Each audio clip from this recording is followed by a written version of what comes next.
For today's mini vlog nga pala, papunta kami ngayon dito sa Banga Town Plaza. Pero late post ko na nga pala ito dahil hindi nga pala ako napag-edit nung isang araw pa. Dahil sa dami rin nga pala ng mga pinagagawa ko nung mga nakaraang araw kaya hindi nga pala ako nakapag voice over. Dito nga pala kami pumunta sa Banga Town Plaza. Dahil sa araw nga pala na to ay opening of lights.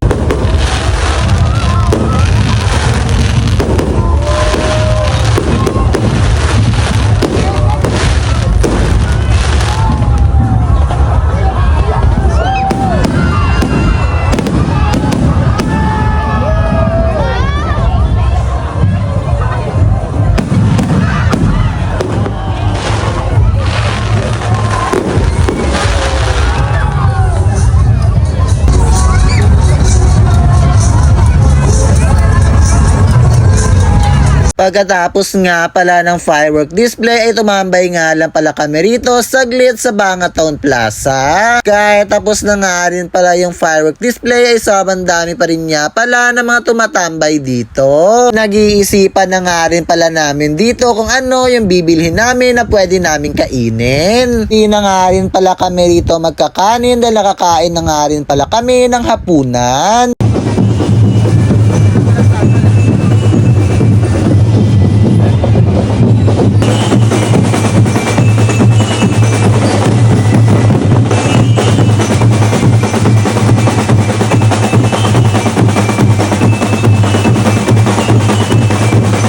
Dahil bukas pa nga pala itong Sana All Milk Tea kaya dito na nga pala kami bibili ng milk tea. Di na nga rin pala pwedeng umorder ng iba kundi drinks nga lang pala. Buti na nga lang pala ay nakahabol pa nga pala kami bago sila mag-closing. Kaya sa labas na nga lang pala namin ito iinumin. Kasi maghahanap pa nga pala kami ng pwede namin kainin.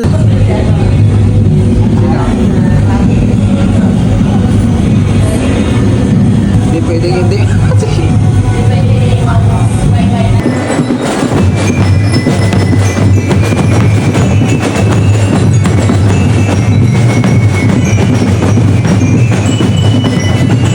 Pagkatapos nga pala namin makuha yung in-order naming milk tea ay lumabas na rin nga pala kami. Ito rin nga pala ay meron nga pala rito nagtitinda ng shawarma. Kaya ito na nga alam pala yung binili namin na pwede naming kainin. Nung okay na nga rin pala yung order naming shawarma ay bumalik na nga rin pala kami rito sa plaza. Para dito na nga rin pala namin kainin lahat ng mga binili namin. Meron din nga pala kami rito binili na mangga na sobrang asim talaga. Yung tipong mapapangiwi ka na nga lang talaga sa sobrang asim nito. Masarap rin nga pala yung lasa ng shawarma. Sasabi mo talaga na hindi ito tinipid sa karne.